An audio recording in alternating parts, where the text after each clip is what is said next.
Bienvenue dans ma vie de DRH, le podcast dédié au partage d'expériences RH. Je suis Pauline Danguy, dirigeante inspirée chez Go4Human. Psst. Avant ça, je voulais vous parler de Go4Human, l'aventure que je mène avec Thierry. Parce que oui, on aide les entreprises à être plus authentiques, plus engagées et plus agiles. Mais comment, me direz-vous ? Eh bien, en alignant la direction sur la vision, les décisions et la communication, mais aussi en donnant aux managers les clés pour engager, fédérer et piloter leurs équipes. Et enfin, en aidant chaque équipe à mieux collaborer et mieux communiquer. Le tout grâce à des séminaires team building, du coaching, de la formation, du co-développement et du conseil RH. Parce que oui, on en est convaincu, une entreprise qui rayonne à l'extérieur, c'est d'abord une entreprise qui brille de l'intérieur. Et maintenant, place à l'épisode du jour. Bonjour à tous et bienvenue dans le podcast Ma vie de DRH. Aujourd'hui, j'accueille Élodie Buffetot, qui est DRH et associée fondatrice de Lamarck Group et qui va nous parler d'un sujet qu'on n'a encore pas abordé parce que finalement, jusqu'à présent, j'avais pas rencontré de DRH qui avait cette double casquette donc de DRH et associée fondatrice qui, elle va vous l'expliquer mieux que moi, je vais pas spoiler, mais qui forcément est passionnante et en même temps remplie de challenges. Donc bonjour Élodie, je te laisse te présenter. Bonjour Pauline. Merci beaucoup déjà de m'avoir invitée pour ce podcast. Je suis ravie de pouvoir parler de ce sujet qui est mon quotidien depuis pas mal d'années maintenant. Donc moi je suis donc effectivement DRH. J'ai toujours travaillé sur ces métiers de ressources humaines et également de recrutement. Donc ça fait plus de 20 ans maintenant que je fais ce métier-là, toujours dans des cabinets de conseil et quasiment toujours sur les métiers de la banque, finance, assurance. Et aujourd'hui, j'y reviendrai plus précisément sur Lamarck Group, sur la finance de marché. Moi, je suis diplômée d'un Master 2 en RH et j'ai démarré quasiment tout de suite dans un cabinet de conseil en tant que chargée de ressources humaines et recrutement. Donc déjà la double casquette à l'époque, je crois que ça va me poursuivre longtemps ça. Donc toujours sur des métiers, ressources humaines, recrutement et au fur et à mesure, là depuis quelques années maintenant, j'ai laissé le recrutement aux gens qui le font beaucoup mieux que moi maintenant et je suis vraiment dévouée corps et âme sur ce métier de DRH. Est-ce que tu veux d'autres informations me concernant? J'ai plein de questions dans ma besace, Ouais. t'inquiète pas Élodie là-dessus. Je peux te mitrailler de questions, mais du coup peut-être explique-nous Lamarck Group en quelques mots, quel type d'entreprise c'est, qu'est-ce que vous faites? Oui, donc Lamarck Group, c'est un cabinet de conseil qui travaille aujourd'hui sur principalement trois piliers, les métiers de la finance, la data et l'IA et la blockchain et la tokenisation. Donc on est un cabinet vraiment avec une approche intégrée, métier, data, IA, blockchain, pour transformer les institutions financières. Et aujourd'hui, vous êtes combien dans l'entreprise? On est un petit peu plus de 200 personnes, sur des fonctions, à la fois des fonctions support évidemment et les fonctions de consultants. Voilà. Consultants qui sont chez vous ou toujours basés chez le client? Qui sont chez les clients, chez nos clients, qui sont tous les grands noms de la banque, de la finance, de l'assurance et des corporates depuis quelques années maintenant. Je pose cette question parce que ça amène forcément des challenges supplémentaires en Ouais. RH d'avoir Oui, des consultants qui sont chez le client et qui du coup ouais. peuvent aussi perdre un petit peu l'esprit de l'entreprise qui les emploie quand même à la base. Donc ça rajoute, à mon avis, des challenges Oui. supplémentaires à ton Ouais. job. La culture de l'engagement étant l'axe principal de mon activité depuis pas mal d'années, puisque effectivement, quand on travaille dans une entreprise où tous les gens sont à disposition dans le bureau d'à côté, c'est beaucoup plus facile. Et aujourd'hui, oui, le challenge de tous les cabinets de conseil, toutes les entreprises de prestations sont confrontées à ça, c'est réussir à engager, réengager parfois son équipe de consultants, évidemment. Et si on rembobine un petit peu, aujourd'hui vous êtes 200, mais quand Oui. vous avez commencé, je sais, c'était il y a combien de temps et quand toi tu es arrivé, vous étiez combien? Alors, on était très très peu, puisque moi je suis arrivée au tout début de la marque, donc Frédéric Paulet qui venait de monter son cabinet. euh, de par alors on se connaît depuis 20 ans avec Frédéric, plus de 20 ans même maintenant, et le hasard a fait on a retravaillé ensemble. Euh, en fait, il venait de démarrer, et il m'a proposé de l'accompagner donc sur ses fonctions de ressources humaines et de recrutement. Et très vite, il a eu un autre associé. Donc, on était trois. Alors, je n'étais pas associée au démarrage, donc encore plus heureuse de l'avoir été quelques années plus tard. Et on était où il avait, je crois, à l'époque, on avait, je sais plus, 4-5 consultants. Voilà, il venait vraiment de démarrer. Ça avait 6 mois. Ça fait 11 ans maintenant. Voilà, et donc on est aujourd'hui quatre associés fondateurs, donc avec Pierre-Yves Tourneau et Laurent Lemarié, en plus, voilà, de Frédéric Paulet. Donc c'est une belle histoire. Tu as été Oui, recruté en tant que RH alors oui, que vous oui, étiez 5 dans la boîte. oui. Volonté, est-ce que c'est une volonté vraiment du fondateur d'avoir mis les RH dès le démarrage parce qu'il y avait une vision de forte croissance ou est-ce que c'est l'opportunité qui a créé un petit peu ton emploi? Oui, c'est l'opportunité a fait qu'il a pris quelqu'un de plus expérimenté, voilà, que ce qu'il imaginait au départ. Effectivement, quand il y a 5 consultants et un fondateur, il n'y a pas besoin d'une direction des ressources humaines, mais il avait évidemment besoin de quelqu'un pour l'accompagner sur le recrutement. En premier lieu, hein, il y avait beaucoup d'activités de recrutement au départ. Forcément, les RH pour 5 personnes, bon, on s'en sort assez facilement.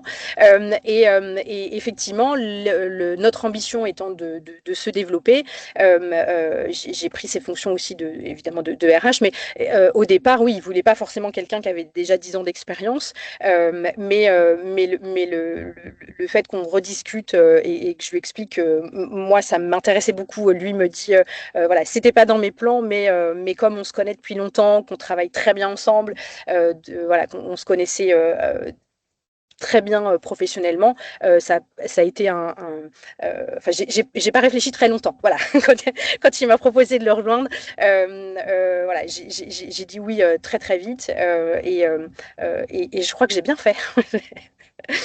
Est-ce que tu es toujours Ouais, là ouais. aujourd'hui et qu'elle t'a l'air passionnée par ce que tu fais, donc c'est bon. Vu l'histoire, j'ai vraiment bien fait. Oui, on a beaucoup, on a développé tous ensemble la marque, donc beaucoup de recrutement, oui, au départ, et puis aujourd'hui, cette casquette de DRH et ce statut, voilà, une fonction et un statut, c'est pas tous les jours facile au quotidien, mais comme tu le disais, je crois, au départ, c'est passionnant et c'est plein de challenges. Ouais.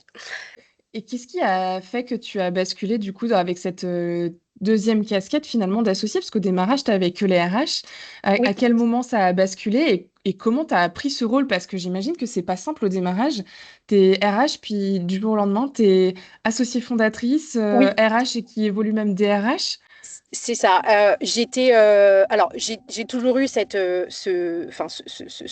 partie fondatrice, je l'ai eu puisque je suis là depuis le départ, mais c'est vrai que alors, je vais essayer de faire court, mais au départ, la marque, c'est plusieurs sociétés, c'est plusieurs cabinets de conseil, et un jour, besoin une holding, et je fais partie, moi, au départ, je fais partie de cette holding de la marque groupe, donc et j'accompagne tous les cabinets de conseil. Et en fait, à la création de la holding, puisque c'était important à ce moment-là, Frédéric, Pierre-Yves et Laurent me proposent d'être associé.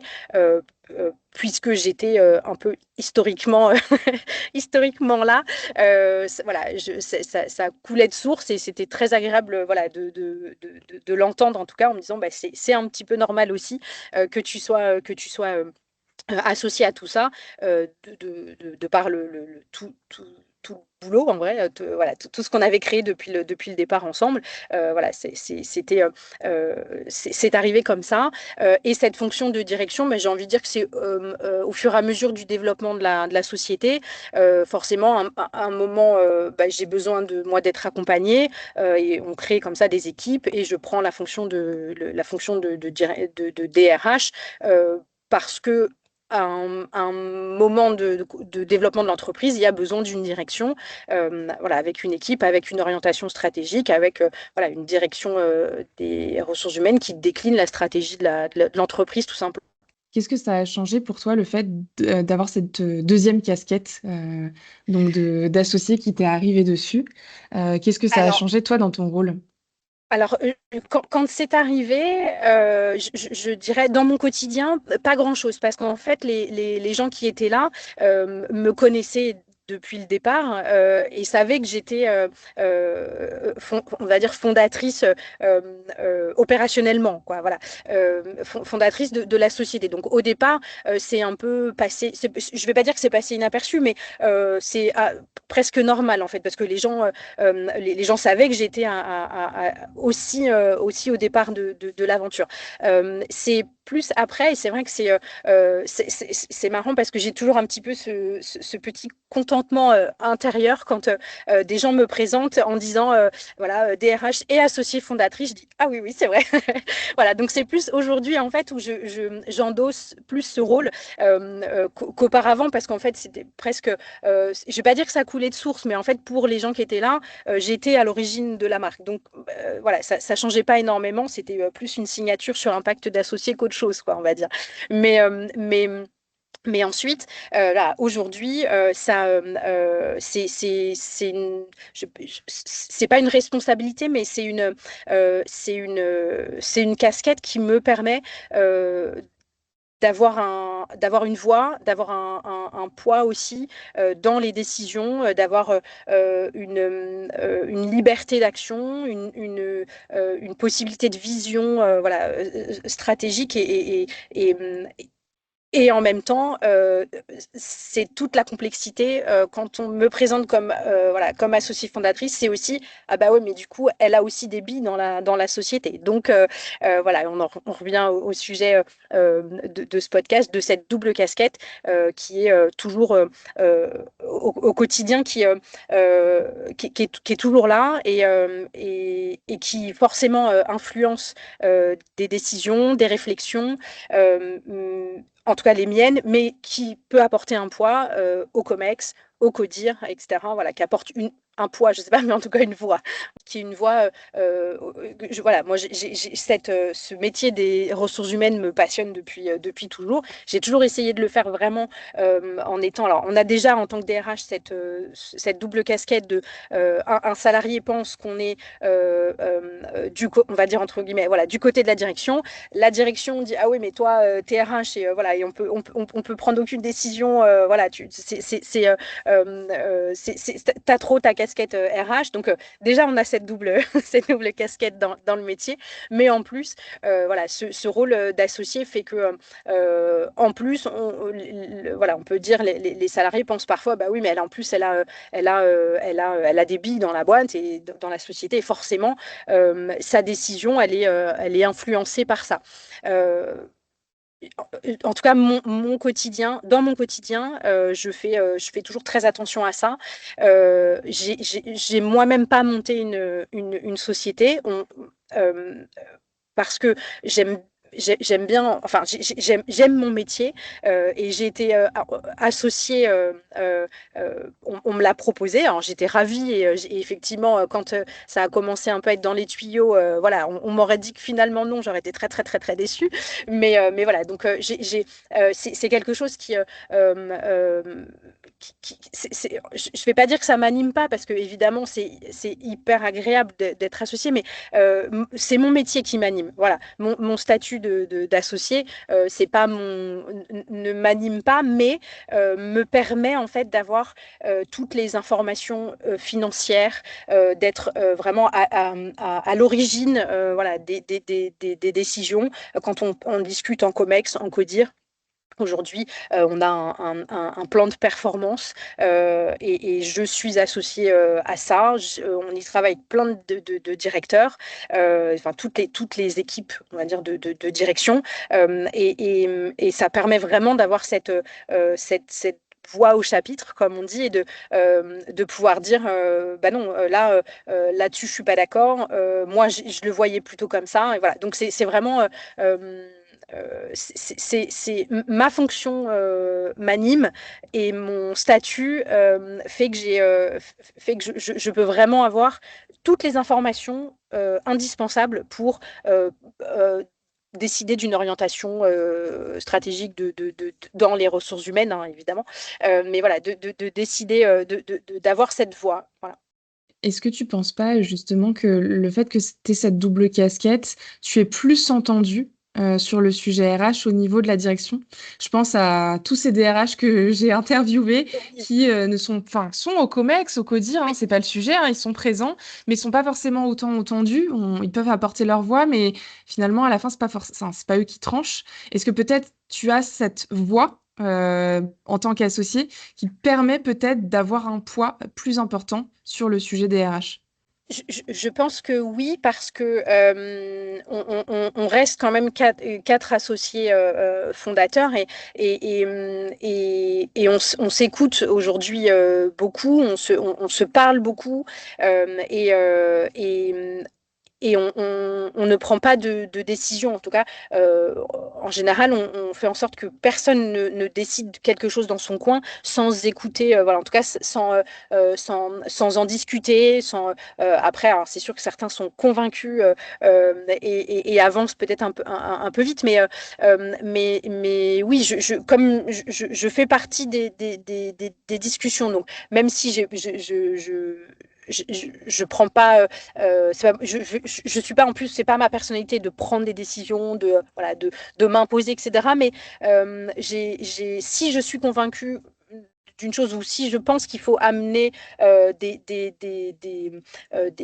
dire, je vais y arriver, des nuances, voilà, dans une décision, euh, le fait d'être à l'origine enfin, en tout cas d'être dans la discussion dès le départ permet de donner d'autres informations et la réflexion du coup se fait aussi avec les autres associés en disant ah oui peut-être voilà là, je pense que je suis un peu cette petite voix de temps en temps ah ouais mais c'est vrai que Élodie elle pensait ça elle a dit ça ah oui là-dessus on n'y a pas forcément pensé voilà donc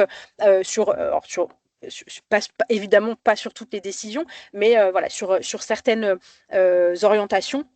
Oui, je pense que ça peut influencer, soit aller moins vite, soit voilà, réfléchir à deux fois. Voilà, c'est un peu comme ça que moi je prends mon rôle. Voilà, quand j'imagine, je dis pas qu'on prend la mauvaise direction parce que de manière globale, on est quand même très souvent d'accord avec mes associés. Donc, peut-être, oui, peut-être penser à impliquer d'autres personnes, voilà, pas aller trop vite, pas communiquer avant d'avoir fait les choses. Voilà, c'est peut-être des petites choses comme ça que je peux moi aussi apporter et aussi de ce que j'entends, je veux dire du terrain, mais voilà, des salariés, de mon équipe aussi, voilà, des gens avec qui je travaille au quotidien, qui peuvent avoir elles aussi des informations, en tout cas voilà, des tendances, elles entendent des choses, elles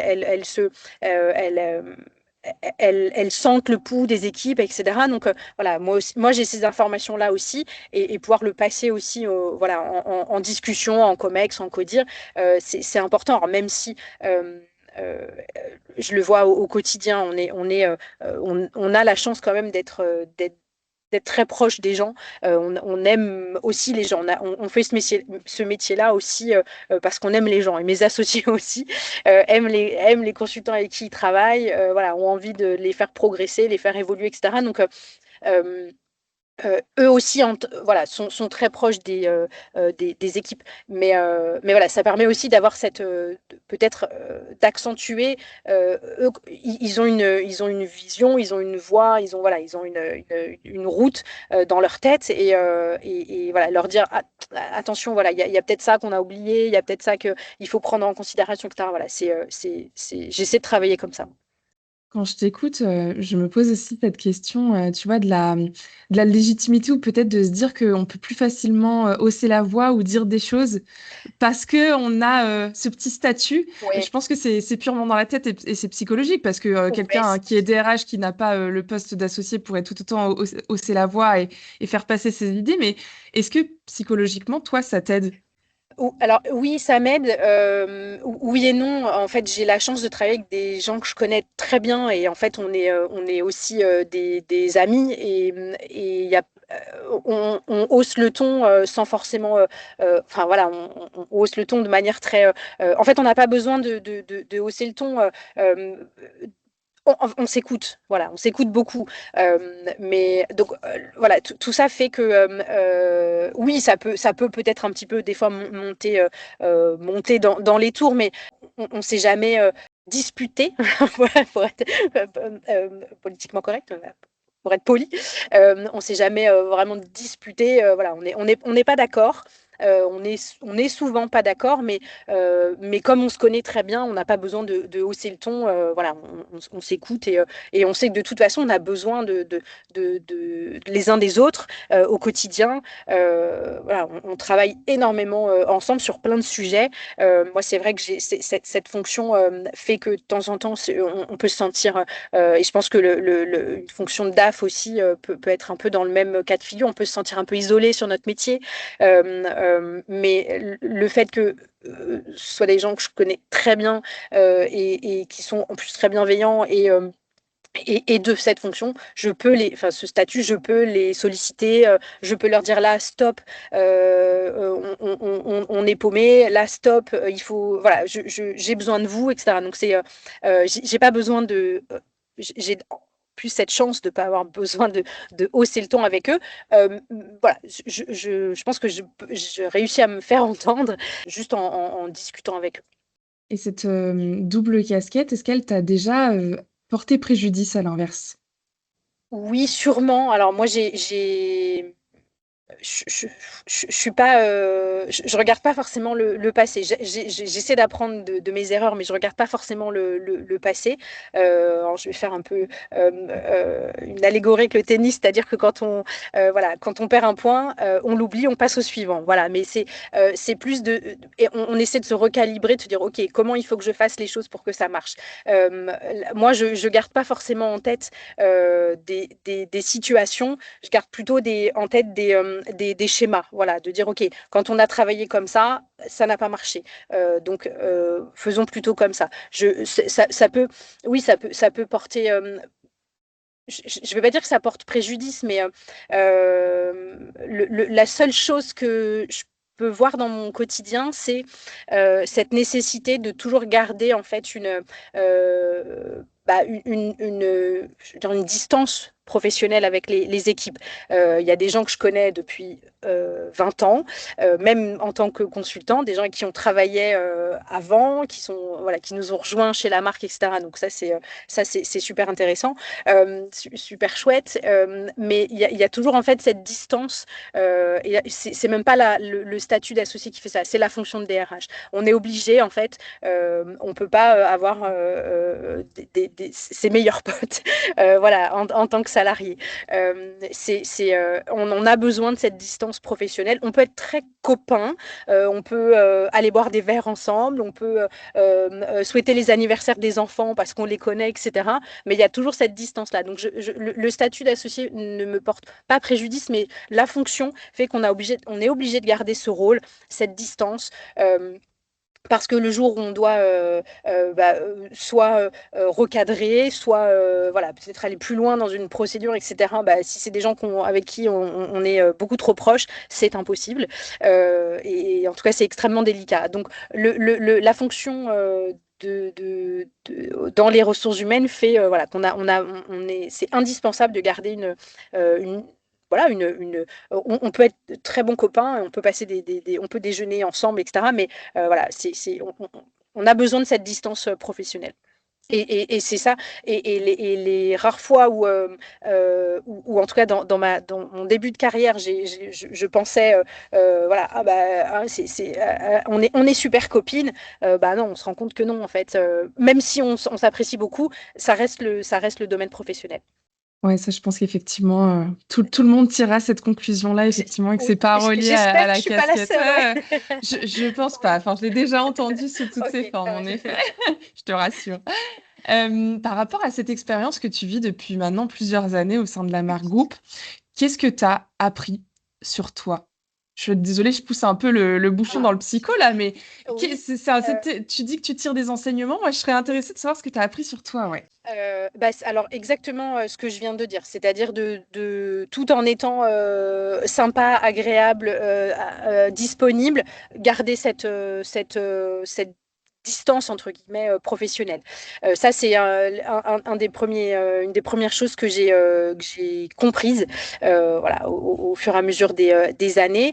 Et ce que j'ai le plus compris et vraiment que j'essaie de m'appliquer au quotidien, c'est la transparence en fait dans les prises de décision.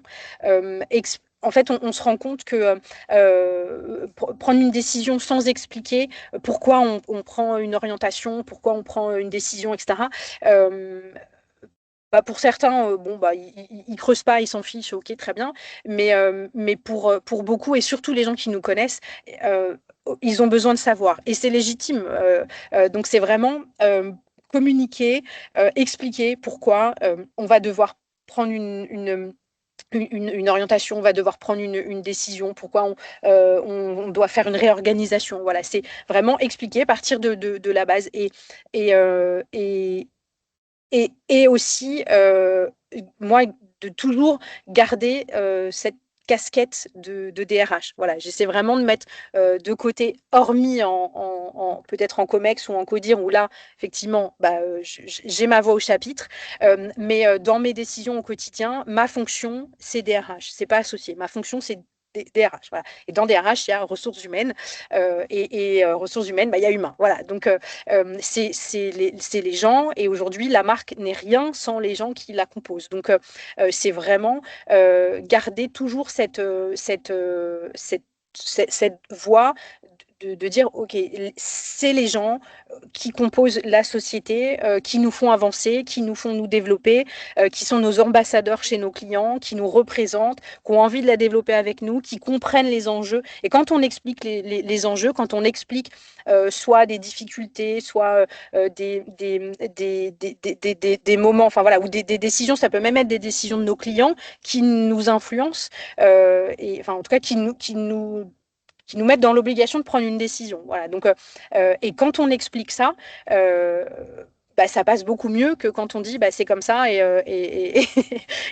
c'est comme ça. Voilà. Donc, je pense que c'est vraiment la chose enfin que moi j'ai le plus que j'ai comprise et que j'essaie vraiment de mettre dans mon quotidien. C'est de se poser et de prendre le temps d'expliquer telle ou telle décision, tel ou tel enjeu, voilà, telle orientation. Et il y a de quoi faire sur le sujet de la communication, parce Oui, qu'on se rend compte que dans beaucoup d'entreprises, le sujet de fond, c'est la com, et que si on oui. arrivait à travailler ce sujet, on aurait beaucoup moins de soucis. Et c'est vraiment juste une histoire de comprendre, de donner du sens, C'est ça. et voilà. Exactement. Ouais, ouais, Mm. exactement. Et encore plus avec des populations qui ne sont pas physiquement présentes dans les bureaux. C'est Ce qui voilà, rajoute un c'est challenge primordial. supplémentaire, Ouais, c'est clair. exactement. Et qui ont évidemment des accès professionnels la marque, mais qui sont, comme ils sont en général très bien intégrés chez les clients, l'utilisent peu. Voilà, donc, et c'est vrai que il faut qu'on multiplie, nous, les canaux, voilà, les échanges. C'est ce qu'on essaie de faire au quotidien aussi, de parler avec les managers, avec les directeurs, en allant les voir sur site, etc., avec les fonctions commerciales qui vont beaucoup, beaucoup les rencontrer. Donc, on multiplie la communication pour effectivement faire comprendre et faire passer les messages et expliquer les décisions. Et on en arrive déjà au bout de cet échange, mais la dernière Déjà, question que j'aimerais te poser, bien oui, je t'avais dit que ça passerait vite, 30 minutes, tu vois, ça file à une allure. incroyable. J'ai- J'espère que ceux qui nous écoutent, ça file autant, aussi vite que pour nous qui sommes dans l'échange. Mais en tout cas, la dernière question que j'aimerais te poser, c'est est-ce que tu aurais un conseil ou des conseils à donner aux personnes qui nous écoutent, qui soient soit DRH, RH, ou même peut-être créateur d'une entreprise et qui endosse aussi cette casquette de DRH, parce qu'il y a plein de personnes qui, jusqu'à une certaine taille d'entreprise, ne prennent pas de RH et donc ont cette double casquette en étant aussi fondateur. En fait, il faut prendre les. Enfin, oui, pour moi, le conseil, c'est quand on est dans une posture de prise de décision, de savoir quelle casquette on porte. Voilà, c'est-à-dire que si on doit prendre une décision orientée enfin très RH, de se dire bon bah là je dois porter ma casquette de RH. J'ai conscience des enjeux business, j'ai conscience des enjeux financiers de par ma fonction d'associé, mais de se dire là je garde ma posture de DRH parce que pour telle et telle raison, j'ai tous les tenants et les aboutissants, mais pour telle et telle raison, je dois garder dans ma posture RH, j'ai un avis et garder cet avis. Euh, euh, si on est voilà, si on est persuadé que c'est la bonne décision. Euh, et je pense que quelqu'un de DRH comme moi qui est associé, voilà, savoir dire non à la fois à ses associés parce qu'on a nos enjeux, on connaît les enjeux RH, et savoir dire non aux salariés parce qu'on connaît les enjeux business. Voilà, enfin, et expliquer, voilà, de se dire, et encore une fois, on y revient, hein, c'est cette fameuse communication de dire, bah, je te dis non pas parce que je suis associé, je te dis non parce que je suis RH et je connais les enjeux, voilà, les enjeux business, les enjeux voilà, financiers, comme je le disais. Je pense que c'est savoir en tout cas quelle casquette on porte face à son interlocuteur.